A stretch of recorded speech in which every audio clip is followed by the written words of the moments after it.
I'm just going to let this happen. Let you guys know we're backstage at the Hamilton All right, Live hey. with Jason Mraz and Jen Richer, who, not to blow up her spot, may be your biggest fan on the planet. He needs the microphone because, okay, we have something in common, and I just want to get this out of the way. Okay. You came from Virginia and you started in San Diego. I came from San Diego and started in Virginia. I feel your jam, man. Yeah. Okay, so we got to talk about your new single because it's pretty awesome. Hey, Have It All. Thanks. Hey, now I have a mic. Now Have It All. Have It All is meant to be a musical greeting card. It's a gift that you can forward to someone who might be graduating or retiring or just transitioning into something. You want the best for them. You want them to have it all. And the idea came to me while visiting Myanmar, as one does. You just found yourself in Myanmar. I found myself in Myanmar, and the common greeting amongst the Buddhist people over there is this bow, and they say Tashi Delek, which was translated to me to mean, may you have auspiciousness and causes of success. And I thought that was such a profound salutation that I wrote it in my journal, and then I tend to write in rhyme scheme, so I just kept writing and building upon that, and it eventually became the song. How did you have time to go to Myanmar when you're up at Broadway, you're cranking out albums, you're running around with your dog? Yeah, where did you find time for this trip? Weekends. I just go to the other side of the planet on the weekends. No, actually, this was back in 2012. Okay. So it was the very, very end of our tour, and we went over there as pretty much guests of the State Department to help promote, I shouldn't say promote, but raise awareness about human trafficking. So we did a big concert over there for that. And what did you learn while you were there, other than just utter coolness? Well, I learned a lot about human trafficking, which is devastating to think that actually still exists in our modern day. Yeah. So I never eat shrimp.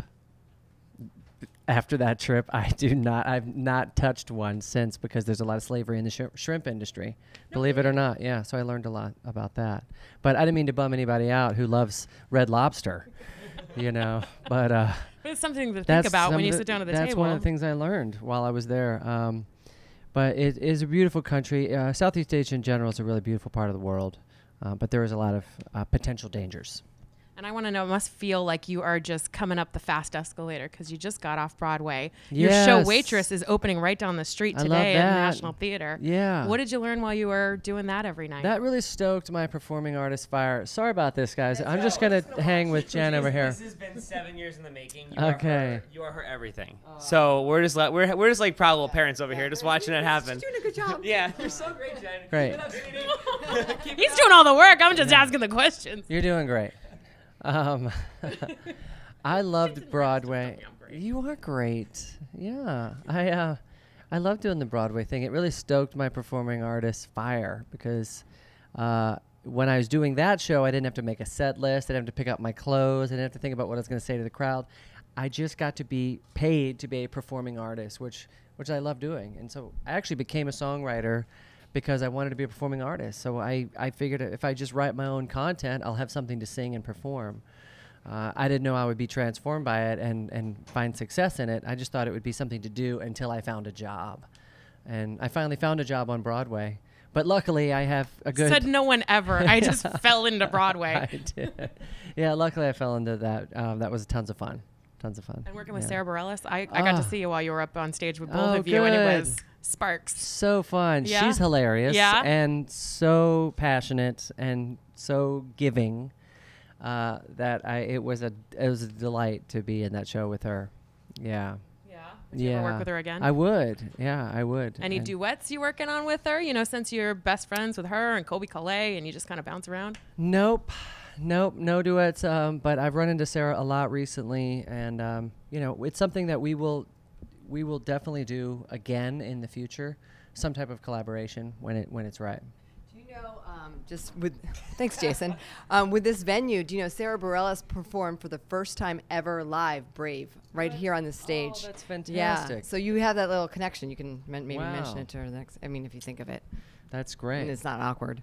Wow. Okay, Jen. Now we know how big her Brave is. This place has history. You're in a really cool venue. I can tell. Yeah.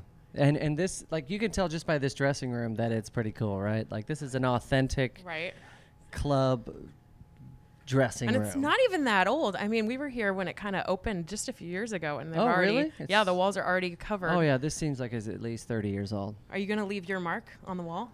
I don't know. Maybe I'll paint it. Maybe I'll just erase all of them and give it a fresh coat. I feel like as if you're not busy enough. You already, like, you, of course, you're out with a new song, you're working on a new album, you're touring, you're doing it all, but you always Yeah. seem to have your hand in like an extra project. I know Sure. you're an avocado farmer. Yeah. Because I'm a super fan. But like, what Yeah. else are you kind of working on right now? Well, I'm wearing my Turnaround Arts t-shirts. I'm a Turnaround Arts ambassador, which means I visit schools and just make sure kids are doing great. We infuse art into the curriculum because art, for some reason, was removed from public schools for budget cuts. But what happens is you accidentally educate talent, and sometimes you educate compassion and empathy right out of the kids. And school becomes less of an interesting place. So when you infuse arts into the curriculum, attendance goes up, reports to the office go down, grade point averages go up, and test scores go up. So it's a better thing. So that's something I've been into recently. And the kids from the Turnaround Arts program are actually the kids in my new Have It All music video, which we shot down in Richmond, Virginia. I was going to ask, that looked like it was so much fun to make. It's tons of fun. And so I really benefited greatly for having been doing this ambassadorship with the arts, because I basically called the school and said, hey, we're going to make a music video. Wouldn't it be fun if the kids did some dance and maybe created some art? Yeah. And before I could even finish my pitch, they were like, yes, we're going to do it. So we got 200 kids to come to school on a Sunday. That's how influential the arts are, you know. Right. 200 kids came to school very, very early on a Sunday and spent the whole day with us doing the dance and just having a ball and making the video possible. That it just seems like so fun, and the song is so uplifting when right now everybody's so stressed. Have you been hearing some of the stories back? I know it's been only out for a couple weeks, Yeah. but have you been hearing some of the stories back about how happy it's making people? A little bit, yeah, and it's what I'd hoped. You know, you put a song out and you hope for the best. You hope that the message gets heard, and for years, some of the best compliments are things like, your music is what my daughter and I agree on, you know, or which is a really high honor for a songwriter, and this song is one of those. I wanted to make a song that friends could share with each other, or parents could share with their kids, or kids could share it with their retiring dad. Yeah. You know, you just want the best for your friends and family. Well, since we're here and we're talking about that, I got a chance to talk to you a few years back over the phone, and you told me that you have a former president who is a giant fan as well. Do you remember that story? A former president? You mean Al Gore?